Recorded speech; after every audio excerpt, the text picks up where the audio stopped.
Maths new syllabus channel நேயர்கள் அனைவருக்கும் வணக்கம். யூஜிடிஆர்பி மேத்தமெட்டிக்ஸ் எக்ஸாம் நோட்டிஃபிகேஷன் தேதி தான் தேர்வு தேதியாக நினச்சிக்கிட்டு படிக்கணும் அப்படின்னு சொல்லிட்டு எல்லாருக்கும் நம்ம சப்ஸ்கிரைபர்ஸ் நம்ம ஃபாலோவர்ஸ் எல்லாருக்கும் நான் வழிகாட்டிகிட்டு இருக்கேன். இப்போ இதில் என்னென்னா யூஜிடிஆர்பி ஃபுல் செட் மெட்டீரியல் வாங்கி படிக்கிட்டா இந்த 2500 எம்சிக்யூ டீட்டெயில் சொல்யூஷன் புக்லெட் ஒன்று போட்டிருக்கீங்களா அதை வாங்கி படிக்கிட்டா இதுதான் பெரும்பாலான கால் பண்ணுறவங்க எல்லாம் கேட்குற கேள்வி. நான் என்ன சொல்கிறேன்னா ஃபுல் செட் மெட்டீரியல் இருக்கு இல்லையா, ஸ்டடி மெட்டீரியல், அது எங்ககிட்ட இருக்கிற மெட்டீரியல் ஃபுல் சிலபஸ் கவர் பண்ணி தான் எடுக்கப்பட்டிருக்கு. போதும், அதை படித்தாலே பக்கா மெட்டீரியல். அதை படித்து முடிக்க முடியாது உங்களால் முதல்ல. ஸோ அந்த அளவுக்கு உண்டான ஒரு மெட்டீரியலை உங்களுக்கு நாங்கள் தர தயாராக இருக்கோம். அதை தான் முதல்ல நீங்கள் படிக்கணும். எப்பேற்பட்ட சொல்யூஷன் புக்லெட் கைக்கு கிடைச்சாலும் ஸ்டடி மெட்டீரியல் உதவுற மாதிரி எதுவும் உதவாது. So full set study material எங்ககிட்ட இருக்கிறத நாங்கள் ப்ரொவைட் பண்ணுறோம். முதல்ல அதை வாங்கி எல்லாத்தையும் நல்லா படிங்க. சார் நான் பிஜிடிஆர்பி இது மெட்டீரியலே நிறைய வச்சுருக்கேனே, ஆனாலும் இதை நீங்கள் வாங்கணும். ஏன்னா நாங்கள் இந்த யூஜிடிஆர்பி சிலபஸ் படி அரேஞ்ச் பண்ணி தரோம். பிஜிடிஆர்பியில் நீங்கள் படிக்கிறது எல்லாமே யூஜிடிஆர்பிக்கு வந்ததில்ல. ஸோ எது எது வருது வரலன்னு அரேஞ்ச் பண்ணி தர ஒர்க்கு எங்களுது. ஒரு சிலர் பிஜிடிஆர்பி எழுதலை, நீங்கள் எழுதாதவங்க ஃபுல் செட்டு வாங்கி ஆகணும் இல்லையா. ஸோ பிஜிடிஆர்பி மெட்டீரியலே என்கிட்ட இல்லை. இப்போ தான் புதுசாக யூஜிடிஆர்பி படிக்க போகிறேன். உங்கள் பிஜிடிஆர்பி மெட்டீரியல் எனக்கு கொடுங்கன்னு கேட்காதீங்க. யூஜிடிஆர்பி மெட்டீரியல் கொடுங்கன்னு கேட்டால் தான் கரெக்டாக அதிலேருந்து ஃபில்ட்ரு பண்ணி எடுத்து உங்களுக்கு யூஜிடிஆர்பிக்கு உண்டான கண்டென்ட்டை மட்டும் அனுப்பி வைப்போம். நாங்கள் யூஜிடிஆர்பிக்குன்னு அனுப்பின ஒரு பேஜை கூட நீங்கள் விடக்கூடாது, ஒரு லைனை கூட விடக்கூடாது. அது ஃபுல் அண்ட் ஃபுல் யூஜிடிஆர்பி இது. சரிங்க சார், நான் பிஜிடிஆர்பி மெட்டீரியல் வச்சுருக்கேன் அப்படின்றவங்களும் அவசியம் இதை நீங்கள் வாங்கணும். என்ன ரீசன்னா, நீங்கள் பிஜிடிஆர்பியில் எது வருது வரலன்னு பார்த்து கரெக்டாக படிக்கிறதுக்கான டைமை ஒதுக்காதீங்க. அந்த வேலையை நாங்கள் செஞ்சிடறோம். உங்களுக்கு வந்து ஜஸ்ட் வர்றதை எல்லாத்தையும் படித்து முடிக்க பாருங்கள். ஸோ ஃபுல் செட்டு மெட்டீரியல் தான் உங்களை கை கொடுத்து தூக்கும். சரி, ஃபுல் செட்டு மெட்டீரியல் வந்து நான் படித்து முடிச்சிட்டேன், என்கிட்ட இல்லாத மெட்டீரியலே இல்லை, ஸ்டடி மெட்டீரியல் பற்றி பேசாதீங்க, என்கிட்ட இருக்குது அப்படின்றவங்களுக்கு இந்த 2500 detail solution booklet MCQ booklet ஒன்று போட்டிருக்கோம். நீங்கள் எவ்வளோ பெரிய ஜாம்பவானாக இருந்தாலும் சரி இந்த 2500 எம்சிக்யூஸும் பார்க்குறது பெஸ்ட்டு. ஸோ ஃபஸ்ட்டு நான் சஜஸ்ட் பண்ணுறது full set study material, hand return material. அது இந்த 2500 எம்சிக்யூ புக்லெட் இருக்கு இல்லையா, இதுவும் யூஜிடிஆர்பிக்கு போட்டது தான். இது தனியாக யூஜிடிஆர்பிக்குன்னு பிரத்யேகமாக ரெடி பண்ணது. யூனிட் வைஸ் இருக்கும். இதுவும் ஃபுல் சிலபஸ் கவர் பண்ணியிருக்கும். தனித்தனியாக யூனிட் வைஸ் இருக்கும், டீட்டெயில்டாக இருக்கும், டைப் பண்ண காப்பி. இது வந்து ஹேண்ட் ரிட்டன் காப்பி இல்லை. இந்த 2500 எம்சிக்யூ சொல்யூஷன் புக்லெட்டும் டைப் பண்ண காப்பி பக்காவாக இருக்கும். ஒரு பல வாட்டி வந்து நம்ம அதை ரிவைஸ் பண்ணி கரெக்ஷன்ஸ் பார்த்து பக்காவான ஒரு மெட்டீரியலாக அது உங்களுக்கு இருக்குது. சரிங்க சார், ஸ்டடி மெட்டீரியல் வாங்கிட்டேன், ஃபுல்லாக படிச்சுட்டேன், இந்த எம்சிக்யூ புக்லெட் 2500 எம்சிக்யூஸும் பார்த்துட்டேன் அப்படின்றவங்க வாங்க டெஸ்ட் பேட்சுக்கு. நீங்கள் எல்லாம் படிச்சுட்டேன்னு தானே சொல்கிறீங்க, உங்களுக்கு டெஸ்ட் பேட்ச் நாங்கள் ப்ரொவைட் பண்ணுறோம். டெஸ்ட் பேட்சில் ஜாயின் பண்ணிட்டீங்கன்னா சார் நீங்கள் கேட்குற கேள்வி எல்லாமே எனக்கு தெரிஞ்சதாக தான் இருக்குது, எந்த பிரச்சனையும் எனக்கு இல்லை அப்படின்னு சொல்ல வைக்கணும். ஏன்னா நீங்கள் தான் ஸ்டடி மெட்டீரியலும் படிச்சிடுறீங்க, எம்சிக்யூ புக்லெட்டு யூஜிடிஆர்பிக்கு போட்டதையும் படிச்சிடுறீங்க. அப்போ டெஸ்ட் பேட்ச் கொஸ்டின்ஸ் எதை கேட்டாலும் சொல்லணும் இல்லையா. அப்போ சொல்லலைன்னா நீங்கள் என்ன அர்த்தம்னா இன்னும் நீங்கள் பாடங்களை நல்லா படிக்கணும், போய் ஸ்டடி மெட்டீரியலே மீண்டும் கையில் எடுக்கணும், இந்த எம்சிக்யூ புக்லெட்டே மீண்டும் கையில் எடுக்கணும். சரிங்க sir, MCQ booklet study material எல்லாத்தையும் வாங்கிட்டேன், நான் வந்து ரெகுலரில் போய் படிக்க முடியல, நான் சப்ஜெக்டே கற்றுக்கல, இப்போ தான் கற்றுக்க போகிறேன், நான் மெட்டீரியல் வாங்கி என்ன பண்ணுறது, படிக்கவே தெரியல எனக்கு அப்படின்றவங்களுக்கு தான் எங்களோட யூடியூப் வீடியோஸ் பார்க்க என்ன ஆகும், சார் நான் உங்களுக்கு சிஎஸ்ஆரே அடித்து காட்டுறேன், என்ன சேலஞ்ச் அப்படின்னு என்கிட்டயே சொல்வீங்க. நிறைய சப்ஸ்கிரைபர்ஸ் கால் பண்ணுறது என்னென்னா, முதல் வேர்டு அட்டன் பண்ண உடனே சார் ரொம்ப நன்றி சார், ரொம்ப யூஸ்ஃபுல்லாக இருக்குது வீடியோஸ், சப்ஜெக்ட்னால் என்னன்னு இப்போ தான் சார் எனக்கு தெரியுதுன்றீங்க. உங்களுக்கு எல்லாத்துக்கும் கையெடுத்து கும்பிட்டு நன்றி சொல்லிக்கிறேன். சப்ஜெக்டை கொண்டு போய் சேர்க்கணுன்றது தான் எங்களோட கனவு. அதுக்காக எவ்வளோ முயற்சிகள் செஞ்சுட்ருக்கோம். அதாவது மேத்தமெட்டிக்ஸ்ன்றது அது ஒரு பெரிய ஒரு அழகான சப்ஜெக்ட். அந்த சப்ஜெக்டை வாங்க நம்மளோட தனித்திறன் கூடும்.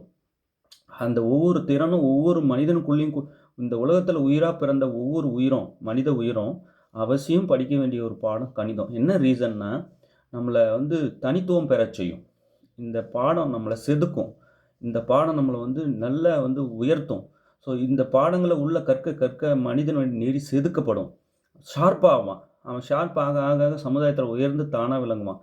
ஸோ இந்த ஷார்ப்னஸை தரக்கூடிய ஒரு சப்ஜெக்ட் தான் மேக்ஸ். ஸோ இந்த மேக்ஸை எல்லோரும் உள்வாங்கணுன்றது தான் எங்களோட கனவு.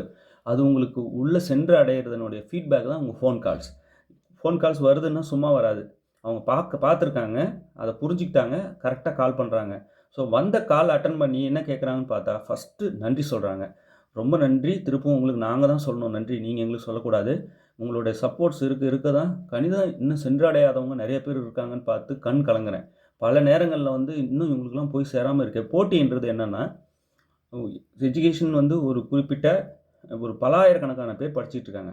அதில் வந்து சப்ஜெக்ட் நாலேஜ் உள்ள ரெகுலரில் போய் படித்து மிரட்டுறாங்க. சும்மா சப்ஜெக்ட்லாம் அவங்கள நானே மிரண்டு போயிருக்கேன். அந்த அளவுக்கு சப்ஜெக்ட் நாலேஜ் உள்ள ஆட்கள் ஒரு கூட்டம் இருக்காங்க. குடும்ப சுமையினால் பார்ட் டைமில் வேலைக்கு போயிட்டு காலேஜ் சரியாக போக முடியாமல் இந்த மாதிரி படித்தவங்களும் இருக்காங்க. இப்போ இவங்க 2 பேரையும் போட்டிக்கு விட்டால் என்ன ஆகும்னா, சப்ஜெக்ட் நாலேஜ் ரெகுலரில் போய் படித்தவங்க வின் பண்ணிட்டு போயிட்டே இருப்பாங்க. குடும்ப சூழ்நிலை காரணமாக கல்வியை பெற முடியாதவங்க பின்தங்கிடுவாங்க. ஸோ அவங்களுக்கெல்லாம் கொண்டு போய் சேர்க்கணுன்ற ஒரே மோட்டோவில் தான் இதை அந்த யூடியூப் சேனல் ஆரம்பித்தது. இப்போது கல்வி பெறாதவங்களுக்கும் கொடுத்துட்டு, ஆல்ரெடி நல்லா படிச்சுக்கிட்டு இருக்கிறவங்களுக்கும் கொடுத்துட்டு, 2 பேரையும் ஒன்றா போய் இப்போ போட்டியில் விடுறோம். அதுதானே சரியான போட்டியாக இருக்கும். ஸோ கிடைக்காதவங்களுக்கும் கிடைக்க செஞ்சு படிச்சிட்டாங்களா, இப்போ 2 தரப்பையும் நம்ம போட்டிக்கு விடும்போது அதுதான் சரியான போட்டியாக இருக்கும். இல்லை நல்லா படித்தவங்களும் இன்னும் சப்ஜெக்ட்னா என்னென்னு தெரியாதவங்களும் போட்டியிட வைக்கிறது எப்படி சரியான போட்டியாக இருக்கும். அதை நம்ம சரி செய்யணும். முடிஞ்ச வரைக்கும் நம்ம இந்த யூடியூப் சேனலில் அதை கொண்டு போய் சேர்க்கணும் அப்படின்னு தான் நாங்கள் எங்களோட பெஸ்ட்டை கொடுத்துட்ருக்கோம். எங்களுக்கும் நிறைய ஒர்க் இருந்துகிட்ருக்கு. அந்த ஒர்க்லேயும் நாங்கள் பார்த்து இதெல்லாம் முக்கியம், இதெல்லாம் கொடுத்தாகணும் அப்படின்னு கொடுத்துட்டு வரோம். ஸோ உங்களுக்கு வந்து நிச்சயமாக ஒரு பெரிய சப்போர்ட்டாக இருக்குன்னு நம்புகிறேன். இன்னும் சப்ஸ்கிரைபர்ஸ் உங்கள் கையில் தான் இருக்குது, எல்லாருக்கும் கொண்டு போய் சேர்க்குறது. எங்கடா நமக்கு தெரிஞ்சது மற்றவங்களும் தெரிஞ்சுக்கிட்டால் நமக்கு அவங்க போட்டியாளர் ஆகிடுவாங்களோ அப்படின்னு எப்பவும் நினைக்காதீங்க. மற்ற போட்டியாளர்களும் வரட்டும். அதுதான் ஆரோக்கியமான சமுதாயத்தை உருவாக்கும். ஸோ போட்டியாளர்கள் வரும்போது தான் இன்னும் நல்லா செதுக்கும். இன்னும் போட்டி அதிகமாக தான் அந்த பாடங்கள் நல்லா வளரும், அந்த கணிதத்துறை வளரும், நாடு நல்லாயிருக்கும் இல்லையா? ஸோ தெரியாதவங்க புரியாதவங்களுக்கும் கொடுத்து ஹெல்ப் பண்ணுங்கள். எல்லாருக்கும் ஷேர் பண்ணுங்கள். பெரிய ஹெல்ப்ஃபுல்லாக இருக்கட்டும். நீங்கள் வந்து ரெகுலராக நம்ம சேனலை வாட்ச் பண்ணுங்கள். யார் வந்து நான் ஸ்டடி மெட்டீரியலும் படித்து புரிஞ்சிக்க முடியல, எம்சிக்யூ புக்லெட்டும் படித்து புரிஞ்சிக்க முடியல என்னால் அப்படின்றவங்களுக்கு யூடியூப் வீடியோஸ் யூஜிடிஆர்பிக்குன்னு தனி வீடியோ லிங்க் அனுப்புகிறேன். அது பிஜிடிஆர்பிக்கு போட்டதாக இருந்தாலும் நீங்கள் பார்க்கணும். நான் தான் ஃபில்டர் பண்ணி தானே தரேன் யூஜிடிஆர்பிக்கு பார்த்தே ஆகணும்னு. அதனால் அது பிஜிடிஆர்பி யூஜிடிஆர்பி போட்டு கன்ஃபியூஸ் பண்ணிக்காதீங்க. நீங்கள் என்கிட்ட யூஜிடிஆர்பி லிங்க் வேணும்னு சொல்லிட்டிங்கன்னா நான் அனுப்புகிற எந்த வீடியோ வந்தாலும் நீங்கள் பார்த்துடணும். சரிங்களா? ஓகே. இப்போது ரியல்டு பார்த்தே ஆகணும். நான் அனுப்புகிற எல்லா ரியல் வீடியோவும் நீங்கள் பார்க்கணும். காம்ப்ளெக்ஸ் வீடியோ ஒன்று கூட விடக்கூடாது. இந்த காம்ப்ளெக்ஸ் வீடியோ பார்த்ததும் என்ன தோணும் தெரியுமா உங்களுக்கு? நான் சிஎஸ்ஆர் பாஸ் பண்ணி காட்டுறேன்னு தோணும். அந்த அளவுக்கு அடியேன்னு அடிச்சு வச்சுருக்கேன். ரியலு, காம்ப்ளெக்ஸு, அல்ஜிப்ரா நீங்கள் பார்த்து தான் ஆகணும். மெயினாக இந்த ஓஆர் இருக்கு பாருங்கள். ஓஆர், ஓடிஇ, பிடிஇ, ஸ்டாட் 1, ஸ்டாட் 2 இந்த மாதிரி வீடியோஸ்லாம் நான் அனுப்புவேன். இந்த டைட்டிலில் வீடியோஸ் வரும். இதெல்லாம் நீங்கள் அவசியம் பார்க்கணும், விடவே கூடாது. ஃபோரியர் டிரான்ஸ்மிஷன்ஸ், ஃபோரியர், லேப்லாஸ் இதெல்லாம் ரெடியாக இருக்குது. இதெல்லாம் நான் போட்டுகிட்டே இருக்கேன். ஸோ இந்த லிங்க்லாம் தட்டி விடுவேன். இது நீங்கள் எழுதுறீங்க இல்லையா, பார்த்து வீடியோ பார்த்து நோட்ஸு தனித்தனி நோட் போட்டுடணும். ஏன்னா எந்த நேரம் வேணாலும் எந்த சாப்டர்லேருந்து வேணாலும் நான் வீடியோ கொடுப்பேன். டெய்லி வீடியோஸ் வந்துகிட்டே இருக்கும் ஒரு ஃப்ளோவில். ஸோ அந்த நோட்டை எடுத்து அதை காப்பி பண்ணிக்கிட்டே வர இது ஒரு மெட்டீரியலாக போயிடும். ஸோ அது எல்லாமே பார்த்துட்டு இப்போ ஃபுல் செட் ஸ்டடி மெட்டீரியல் படிக்கிறீங்க, எம்சிக்யூ புக்லெட் படிக்கிறீங்க, என் வீடியோஸும் பார்த்து நோட்ஸ் எடுத்துகிட்டு வந்த நோட்ஸும் பார்த்துக்கிறீங்க, அதுக்கப்புறம் டெஸ்ட் பேட்சும் ஜாயின் பண்ணி படிக்கிறீங்க. ஸோ இது எல்லாமே பண்ண நான் வேலை வாங்கிடுவேன் அப்படின்னு தன்னம்பிக்கையை தரும். இப்போ டெட் பேப்பர் 1 பேப்பர் 2 எழுதுறீங்கன்னா நீங்கள் தேடி நிறையா படிச்சிருப்பீங்க, அப்படியே போய் கேட்குற கேள்வி பதில் சொல்லியிருப்பீங்க. இது அப்படி கிடையாது. நீங்கள் படிக்கிறதே ட்விஸ்ட் பண்ணி நாங்கள் கேட்க முடியும். அந்த மாதிரி கேட்டால் லாக் ஆகிடுவீங்க. இப்போ ப்ராப்பராக தெரிஞ்சு படிக்கணும் இல்லையா? அதுக்காக தான் மேக்ஸ். அதான் மேக்ஸோட பியூட்டியே. ஸோ இந்த லிங்க்ஸ் எல்லாம் நான் அனுப்பி வைக்கிறேன் உங்களுக்கு ஃப்ரீயாக. வீடியோ லிங்க் மட்டும் ஃப்ரீயாக கொடுத்துருவேன். எல்லாத்தையும் பார்த்து இது ஒரு ட்ராக் போயிட்டே இருக்கட்டும் தினமும். ஓகே, ஸ்டடி மெட்டீரியல் படிக்கிறது ஒரு ட்ராக் போகட்டும், அதுக்கப்புறம் எம்சிக்யூ புக்லெட் படிக்கிறது ஒரு ட்ராக் போகட்டும். ஸோ எல்லாமே ஒரு சேர உங்களுக்கு கை கொடுத்தா தான் நீங்கள் போட்டியில் வெற்றி பெற முடியும். ஏன் அப்படின்னா, சும்மா சப்ஜெக்டில் மிரட்டுற ஆட்கள் இருக்காங்க. நீங்கள் வந்து உங்களுடைய டெஸ்ட்டு, உங்களுடைய ஸ்பீடு, உங்களுடைய சப்ஜெக்ட் நாலேஜ் மட்டும்தான் உங்களுக்கு தெரியும். ஸ்டேட் வைடு எல்லோரும் பேசுகிறாங்க எங்ககிட்ட, அவங்ககிட்டலாம் பேசிக்கிட்டு இருக்கோம். ஸோ அவங்கெல்லாம் எந்த லெவலில் இருக்காங்கன்னா, யாருப்பா நீ, எப்படி எங்கே இருக்கன்னு கேட்க வைக்கிறாங்க. அந்த அளவுக்கு சப்ஜெக்ட் நாலேஜ் உள்ள டெப்த்தான ஆட்கள்லாம் இருக்காங்க. ஸோ அவங்களெல்லாம் நீங்கள் ஓவர்டேக் பண்ணணும் இல்லையா? அவங்க கூட நீங்களும் சரியான போட்டியாளராக போகணும் இல்லையா? ஸோ அதுக்கேற்ற மாதிரி நீங்கள் படிக்கணும் இல்லையா? அதுக்கு கை கொடுக்குறது எங்களுடைய ஃபுல் செட்டு ஸ்டடி மெட்டீரியல், எங்களோட சேனல் வீடியோஸ். அதுதான் அவங்கள போய் அதாவது போட்டிக்கு கலக்கிறதுக்கு போயிட்டு ஒருத்தர் ஈக்குவல் நாலேஜ் உள்ளவர்களாக மாறுவீங்க. பட் போட்டியை நீங்கள் தான் ஃபேஸ் பண்ணணும். அந்த போட்டியில் யார் வின் பண்ணுறீங்களோ அவங்க தான் வெற்றியாளர். ஓகே, நாங்கள் போட்டிக்கு போக தயார்படுத்துகிறோம். இவ்வளோ தான் எங்கள் வேலை. சரிங்க சார், நீங்கள் சொன்ன எல்லாமே எனக்கு வேணும் அப்படின்றவங்க 7358591547 இந்த நம்பர் வாட்ஸ்அப் நம்பர். நீங்கள் எந்த சம் சால்வ் பண்ணாலும் எனக்கு சென்ட் பண்ணுங்கள் வாட்ஸ்அப்பில். எந்த study sir full set study material வேணும்னாலும் சரி, எம்சிக்யூ புக்லெட் யூஜிடிஆர்பிக்கு போட்டது வேணும்னாலும் சரி, யூடியூப் வீடியோ லிங்க் அனுப்புங்க அப்படின்னாலும் சரி, இந்த நம்பர் சிங்கிள் நம்பர், இதுக்கு வாட்ஸ்அப் பண்ணுங்கள். ஃபோன் எடுக்க முடியலன்னா வாட்ஸ்அப் போட்டுருங்க. ஓகே, வாட்ஸ்அப் போட்டிங்கன்னா நான் பார்த்துட்டு ஃப்ரீ டைமில் ரிப்ளை பண்ணுவேன். ஃபோன் அட்டன் பண்ண முடியாத சூழ்நிலையில் இருந்தானா மன்னிப்பு கேட்டுக்கிறேன். என்ன ரீசன்னா, ஏதாவது பிஸியாக இருந்திருப்பேன். பட் திருப்பி கூப்பிடாமல் நான் விடவே மாட்டேன். கண்டிப்பாக உங்களுக்கு உதவி பண்ணுறதுக்கு தானே இங்கே இருக்கேன். ஸோ அப்படி இருக்கும்போது உங்களை நிச்சயம் நான் திருப்பி கூப்பிடுவேன். கால் பண்ணுங்கள். அப்படி மிஸ் ஆனால் வாட்ஸ்அப் பண்ணி விட்டுருங்க. நான் ஃப்ரீ டைமில் உங்களுக்கு கண்டிப்பாக கூப்பிட்றேன், ரிப்ளை தரேன். ஓகே, இப்போ நிறைய லேப்லாஸ் கொஸ்டின்ஸ் எனக்கு தெரியுன்றவங்க பாருங்கள், இந்த மாதிரி ஃபங்க்ஷனை பிரித்து கொடுத்துட்றாங்க. எஃப்ஆஃப்டி வந்து 0வாக இருக்கான். இப்போ லேப்லாஸ் ட்ரான்ஸ்ஃபர்மேஷனில் ஒரு முக்கியமான ப்ராப்ளம் பார்க்குறோம். தனி நோட் போட்டுங்க. லேப்லாஸ்க்குன்னு தனியாக. இப்போ லேப்லாஸு டிஃபரன்ஷியல் ஒன்றாவே இருக்கும் ஒரு யூனிட்டாக. நான் என்னன்றேன், லேப்லாஸ்க்கு தனியாக ஒரு நோட்டு, டிஃபரன்ஷியல் ஈக்குவேஷன்ஸ் தனியாக ஒரு நோட்டு, பிரிங்க இதையே ரெண்டா. ஓகே, தனித்தனியாக எழுதுங்க. ஸோ எஃப்ஆஃப்டி எப்படி let f of t equal to 0 if t is lies between 0 and 2. F of t equal to 3 when t is greater than 2.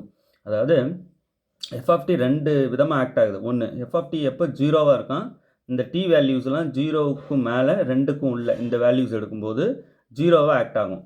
எஃப்ஆஃப்டி வந்து எப்போ 3ஆக இருக்கான், 2ஐ விட பெருசாக இருந்தால் டி வேல்யூ, அப்போ உள்ளே போடுற டி வந்து 2ஐ விட பெருசாக இருந்ததுன்னா நான் 3ஐ கொடுத்துருவேன். என்னது, இந்த 0க்கும் மேலே 2க்கும் உள்ளே இருக்கிற வேல்யூஸை நீங்கள் டி வேல்யூஸை அங்கே கொடுத்தீங்கன்னா நான் 0வை கொடுப்பேன்னு சொல்லுது. அந்த மாதிரியான நேச்சர் உள்ள ஒரு எஃப்ஆஃப்டியை கொடுத்துட்டாங்க.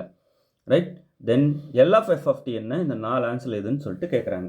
லேப்லாஸ் ட்ரான்ஸ்ஃபார்ம் ஆஃப் எஃப்ஆஃப்டி நம்ம கண்டுபிடிக்கணும். இந்த எஃப்க்கு சரி ஈஸியாக இ பவர் ஏடி, இ பவர் மைனஸ் ஏடி, காஸ் ஏடி, சைன் ஏடி, காஸ் ஹெச்ஏடி, சைன் ஹெச்ஏடி, இந்த மாதிரி எந்த மாதிரியான ஃபங்க்ஷன் கொடுத்தாலும் உங்களுக்கு இந்த லேப்லாஸ் கண்டுபிடிக்க தெரியணும். எல்லாத்துக்கும் தெரியணும். அதெல்லாம் தெரிஞ்சு இருக்கிறவங்கள தான் நான் இதை கூப்பிட்டுட்டு வரேன். இப்போது இந்த மாதிரி டஃப்பானது தான் கேட்பாங்க, எளிமையானதெல்லாம் கேட்க மாட்டாங்க. ஸோ டஃப்பானது வந்து நம்ம பார்த்து ப்ராக்டிஸ் பண்ணிட்டோம்னா அடின்னு அடிச்சிடலாம். பொதுவாகவே லேப்லாஸ் ட்ரான்ஸ்ஃபர்மேஷன் அப்படின்னு எல் ஆஃப் எஃப்ஆஃப்டி சார், உங்கள் நோட்ஸ் ரொம்ப தெளிவாக புரிதல் பக்காவாக இருக்குது, அதனால் உங்கள் ஆன்டிடென்னை கொஞ்சம் கொடுங்கன்னு கேட்குறீங்க. நான் நிறையா போனதுக்கப்புறம் தரேன். இல்லை டிஃபரன்ஷியல் ஈக்குவேஷன்ஸ், லேப்லாஸ், ஃபோரியர் எல்லாம் நிறையா கொஞ்சம் எழுதுவோம்ல, விட மாட்டேன். ஒரு ஃப்ளோவில் போயிட்டே இருக்கும்போது அப்படி நிறைய போகும். அந்த நேரத்தில் அப்படியே உங்களுக்கு ஜெராக்ஸ் பண்ணி வீட்டுக்கு அனுப்பிச்சி வச்சிடுறேன். ஓகே, அந்தமாரி கொஞ்சம் பிரியர்கள் நிறைய பேர் இருக்கீங்க. நானே எழுதினாலும் பரவாயில்ல, உங்கள் ஹேண்ட்ரைட்டனை கொடுங்கன்னு கேட்குறவங்க இருக்கீங்க. ஸோ இந்த நம்பருக்கு நீங்கள் வாட்ஸ்அப் பண்ணிங்கன்னா உங்களுக்கு பிடிஎஃபை கூட தந்துடுவேன். இன்னும் கொஞ்சம் நிறையா போகட்டும் நோட்ஸ், ஹேண்ட்ரைட்டன் நோட்ஸ் நிறையா வந்த பிறகு நான் உங்களுக்கு அனுப்பி வைக்கிறேன். ஓகே, கொஞ்சம் பொறுமைக்காரங்க.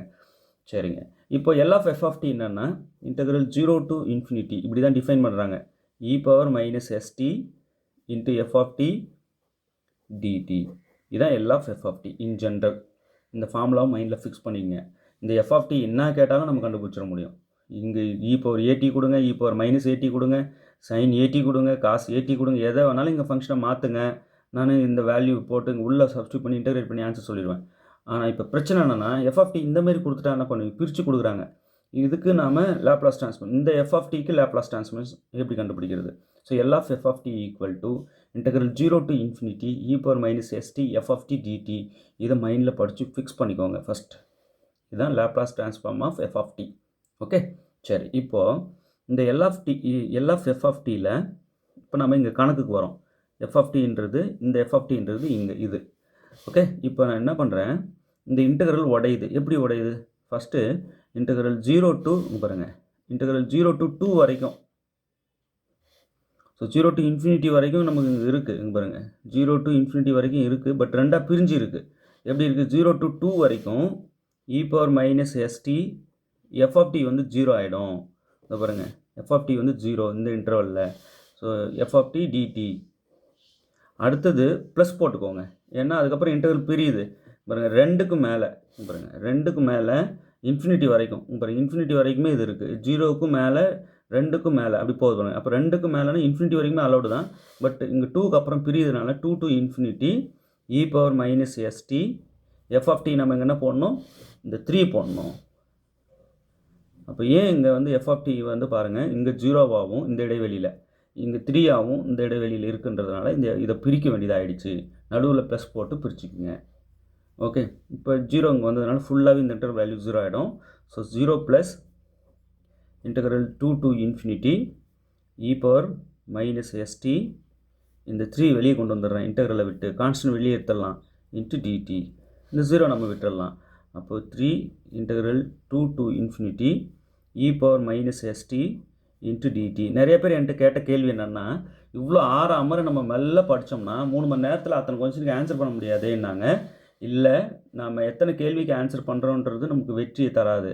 நம்ம எத்தனை கேள்விக்கு சரியாக ஆன்சர் பண்ணோன்றது தான் வெற்றியை தரும். நீங்கள் 3 மணி நேரமும் சரியான ஆன்சரே பண்ணுங்கன்றேன். அப்போ வெற்றி தானே. 3 மணி நேரமும் ஆன்சர் சரியாக பண்ணுறதுக்கு நமக்கு தெரிஞ்சிருக்கணும் இல்லை சார் அப்படின்றவங்க எஸ் தெரிகிற அளவுக்கு படிங்கன்றேன். தெளிவு இருக்கணும். எந்த அளவுக்கு சப்ஜெக்ட் டெப்த்து போகிறீங்களோ அந்த அளவுக்கு வெற்றி உறுதி செய்யப்படும். டெப்த்து இல்லாமல் நிறைய பார்க்குறேன், நல்லா வைடாக படிக்க போகிறேன்றவங்களுக்கு வெற்றி என்னால் உறுதியாக சொல்ல முடியாது. ஏன்னா நீங்கள் நிறைய பார்த்துருப்பீங்க, பட் டெப்த்தாக பார்த்துருக்க மாட்டீங்க. அதனால் டெப்த்தாக பாருங்கள். எவ்வளோ பொறுமையாக போனாலும் பரவாயில்ல. என்னோட கருத்து, நான் என்ன மோட்டிவேட் பண்ணி கொண்டு போயிட்டு இருக்கேன்னா, யூஜிடிஆர்பி நோட்டிஃபிகேஷன் டேட் வந்து நமக்கு எக்ஸாம் டேட்டுன்னு நினச்சிக்கோங்க அப்படின்னு சொல்லிட்டு இருக்கேன். அதுக்கப்புறம் படிக்கிறதெல்லாம் ரிவிஷனாக இருக்கட்டும் அப்படின்னு சொல்லி போயிட்டுருக்கேன். நம்ம ஃபாலோவர்ஸ் நிறைய பேர் இருக்கீங்க. தயவுசெய்து மற்றவங்களுக்கும் சொல்லுங்கள், அவங்களும் வந்து போட்டியில் கலந்துக்கிட்டோம். நல்ல ஆரோக்கியமான ஒரு சமுதாயத்தை உருவாக்கும் கணிதத்தில். ஓகே, சரிங்க. இப்போ இதை இன்டகிரேட் பண்ணுறோம். இதை இன்டகிரேட் பண்ண என்ன, இந்த 3 அப்படியே இருக்கட்டும். e power minus s t integrate பண்ணால் e power minus s t divided by minus s. Right, எப்படி சார்? ஃபார்முலா நம்ம ஜென்ரலாக படித்தோம். Integral e power a t d t equal to e power a t by a plus c. இங்கே லிமிட் இல்லைன்னா plus c போடணும். இங்கே limit இருந்ததுன்னா அந்த ப்ளஸ் சி விட்டுடலாம். இதுதான் ஃபார்முலா. அந்த கான்ஸ்டன்ட் அப்படியே கீழே வரும். e பவர் ஏடி இன்டகிரேட் பண்ணால் e பவர் ஏடி தான். அந்த டீயோட கோஎஃபிஷியன்ட் என்ன அது வந்து கீழே வந்துடும். இதுதான் ஃபார்முலா இன் ஜென்ரல். இப்போ இங்கே ஏங்கிறது மைனஸ் எஸ் தான். இப்போ e power minus s t integrate பண்ணால் e பவர் மைனஸ் எஸ்டி தான் டிவைடட் பை மைனஸ் எஸ். இங்கே லிமிட் ப்ளஸ் சி போடக்கூடாது. இங்கே லிமிட் 2 to infinity போடணும். ப்ளஸ் சி போடக்கூடாது. சரிங்களா? ஓகே, இப்போ ஃபஸ்ட்டு டீக்கு இன்ஃபினிட்டி கொடுக்குறோம். எஸ் தான் இங்கே கான்ஸ்டன்ட் மாதிரி. ஸோ ஃபஸ்ட்டு இன்ஃபினிட்டி கொடுத்தோம் அப்படின்னா இந்த 3 வெளியே அப்படியே இருக்குது. e power minus s into infinity. First upper limit கொடுக்குறேன் டீக்கு மைனஸ், அடுத்து lower limit e power minus s 2. இந்த டி இருக்கு இல்லையா, அந்த டீக்கு வந்து லிமிட் கொடுக்குறேன். ஃபஸ்ட்டு அப்பர் லிமிட் கொடுக்குறேன், மைனஸ் போட்டு லோவர் லிமிட் தரேன். இந்த மைனஸ் எஸ் இருக்கு இல்லையா, அதை வெளியே எடுத்துறேன். கான்ஸ்டன்ட் தான் மாதிரி அதை வெளியே எடுத்துடலாம். ஏன்னா இங்கே ஏ தான் கான்ஸ்டன்ட் இல்லையா, இங்கே ஏ இருக்கிற இடத்துல எஸ் இருக்குது, மைனஸ் எஸ் இருக்குது. ஸோ அந்த மைனஸ் எஸ் கான்ஸ்டண்ட்டாக ட்ரீட் பண்ணி வெளியே எடுத்துறேன். ஸோ உள்ளே மட்டும் அந்த டி இருக்கிற அந்த டேர்ம் மட்டும் உள்ளே வச்சுருந்து லிமிட்டு ஃபஸ்ட்டு அப்பர் லிமிட்டு, அப்புறம் மைனஸ் போட்டு லோவர். எப்பயுமே சென்ட்ரல் எங்கள் மைனஸ் போட்டு தான் லோவர் லிமிட் கொடுக்கணும். ஓகே, இப்போது 3 பை மைனஸ் எஸ் கான்ஸ்டன்ட்றதுனால தான் இதை நான் துணிஞ்சு வெளியே எடுத்தேன்.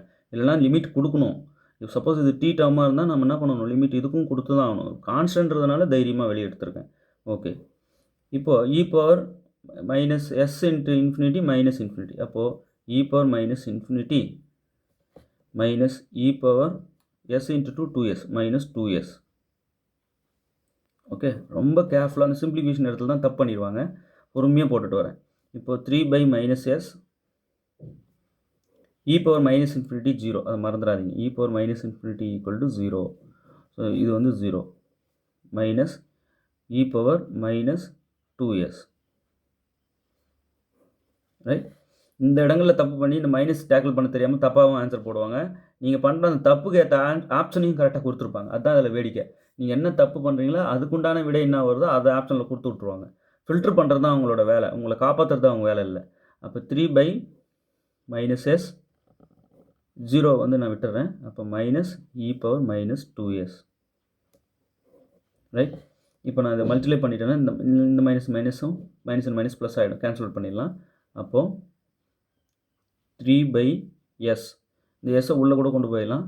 3 e power minus 2s by s. Okay, இந்த ஆன்சர் தாங்க வருது ஃபைனலாக. ஸோ இது எவ்வளோ பொறுமையாக அழகாக நீட்டாக அது மாதிரி ப்ரெசென்ட் பண்ணியிருக்கேன் பாருங்கள். இப்படி தான் நீங்கள் எடுக்கிற நோட்ஸ் அதுவும் இருக்கணும். சரிங்களா? இப்போ நான் 3 by s e power minus 2s, எந்த ஆப்ஷன் பாருங்கள்? Option B.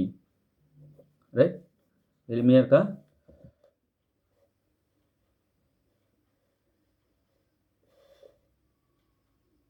ஓகே, நல்லா புரிஞ்சிருக்கும்னு நம்புகிறேன். இப்போது நான் என்ன சொல்லியிருந்தேன்னா, L of f of t என்ன சொன்னேன்? integral 0 to infinity e power minus st f of t dt இதானே சொன்னேன். சரிங்க. இப்போது நான் கேட்குற கேள்வி, Laplace transform of e power atக்கு இது என்ன வரும்? இதை உள்ளே போட்டு ஆன்சர் கண்டுபிடிங்க. இதான் ஜென்ரல் ஃபார்முலா, ரைட்? உள்ள ஃபங்க்ஷன் வந்து மாற்றுறீங்க, அவ்வளோதான். அப்படி இன்டகிரேட் பண்ணிடுங்க, ஆன்சர் வந்துடும். சரிங்க. இப்போ L of e power minus at என்ன வரும்? இதெல்லாம் கண்டுபிடிக்க தெரிஞ்சால் தான் நமக்கு மறக்காது. ஃபார்முலாவை மனப்பாடம் பண்ணோம்னா மறந்துவிடும். L of sin at அங்கே உள்ளே போட்டு இன்டகிரேட் பண்ணி எனக்கு ஆன்சர் கமெண்ட் பண்ணுங்கள், வாட்ஸ்அப் பண்ணுங்கள். என்னோடய வாட்ஸ்அப் நம்பர் 7358591547 வாட்ஸ்அப் நம்பர். எது வேணாலும் இந்த நம்பர் காண்டாக்ட் பண்ணுங்கள். இப்போது L of sin ht இதுக்கு என்ன answer? L of cos ht இதுக்கு என்ன ஆன்சர்? இதெல்லாம் எங்கள் ஸ்டடி மெட்டீரியலில் இறச்சி வச்சுருக்கோம், விடாதீங்க. இது எல்லாத்தையும் நல்லா டீப்பாக போட்டு பார்த்து ஆன்சர் ஃபார்முலா மனப்பாடம் பண்ணிக்கோங்க. ஃபார்முலா எடுப்பில் மனப்பாடம் பண்ணால் நல்லா இருக்காது. ஓகே, இதெல்லாம் கண்டுபிடிங்க. L of t power n formula என்ன? இதில் போட்டு கண்டுபிடிங்க. அடுத்தது L of t of f of t என்ன சார் இதெல்லாம் இவ்வளோ தரீங்க? அது கிடக்குங்க, இது ஒரு பெரிய கடல். L of t power n f of t அப்படிங்கப்பா சார், கண்ணை கட்டுது. இதெல்லாம் தெரியாமல் நீங்கள் தேர்வுக்கே போகக்கூடாது. ஃபஸ்ட்டு இது எல்லாத்துக்கும் நீங்கள் போட்டு வர வைக்கணும், சும்மா மனப்பாடம் பண்ணிட்டு போகக்கூடாது. சரிங்களா? இது எல்லாத்துக்கும் டீட்டெயிலாக போட்ட அந்த பிடிஎஃப்பை எனக்கு அனுப்பி வைங்க. இது எல்லாத்தையும் டீட்டெயிலாக போட்ட பிடிஎஃப் வேணும், ரைட்? இதெல்லாம் பொறுமையாக போட்டுட்டு எனக்கு கமெண்ட் பண்ணுங்கள். Okay, study material, full set study material தான் உங்களை காப்பாற்றும். தயவுசெய்து அதை வாங்குங்க. அதில் என்ன வருதோ அதை அப்படியே படிச்சிடுங்க. அது எங்ககிட்ட இருக்கிறது தான் நாங்கள் தரோம், எங்ககிட்ட இருக்கிற எங்கள் பெஸ்ட்டை கொடுத்துட்றோம். இதுக்கு மேலே எங்ககிட்ட இல்லை அப்படின்ற மாதிரி. அதுக்கப்புறம் எம்சிக்யூ புக்லெட் 2500 யூஜிடிஆர்பிக்கு மட்டும் வரக்கூடிய unit wise detail solution booklet. அது எம்சிக்யூ தான், பட் டீட்டெயிலாக இருக்கும். டைப் பண்ண காப்பி, ஹேண்ட் ரிட்டன் காப்பி இல்லை. ஆனால் full set study material hand written copy தெளிவாக இருக்கும். நாங்கள் அனுப்புகிற எல்லாத்தையும் படிச்சிடணும். யூஜிடிஆர்பின்னு அனுப்பிச்சிங்க, பூரா பிஜின்னு போட்டிருக்கு அப்படின்னா பிஜிடிஆர்பியில் எது போய் எல்லையாக வச்சுருக்காங்களோ அதெல்லாம் எடுத்து மெட்டீரியலாகவும் அனுப்புவோம். புதுசாக யூஜிடிஆர்பி இதுவும் சேர்த்து வரும். ஸோ புதுசாக இருக்கிறதும் வரும், ஆல்ரெடி பிஜிடிஆர்பி கண்டென்ட்டும் வரும். பார்த்து பயந்துடாதீங்க, பிஜிடிஆர்பியை அனுப்பிச்சி விட்டுட்டாங்க அப்படின்னு நினைக்கக்கூடாது. நாங்கள் அதை பார்த்து ஃபில்டர் பண்ணி தான், அதுக்குன்னு டீம் ஒர்க் பண்ணி பக்காவாக அதை ஃபில்டர் பண்ணி அந்த யூஜிடிஆர்பிக்கு உண்டான கண்டென்ட்டை எடுத்து வச்சுருக்கோம். நாங்கள் அனுப்புகிறோம் யூஜிடிஆர்பி தானே, அது எல்லாத்தையும் நீங்கள் படித்து தான் ஆகணும். ஓகே, நல்லா ப்ராக்டிஸ் பண்ணுங்கள். இது எல்லாத்துக்கும் எனக்கு ஆன்சர்ஸ் கமெண்ட் பண்ணுங்கள் தயவுசெய்து. நிறைய பேர் கேட்ட உடனே ஆன்சர்ஸ் எனக்கு போட்டு பார்த்து அனுப்புகிறவங்க நிறைய பேர் அனுப்பிட்டுருக்கீங்க, சரியாக அனுப்பிட்டுருக்கீங்க. ரொம்ப சந்தோஷம். தேர்வில் வெற்றி பெற வாழ்த்துக்கள்.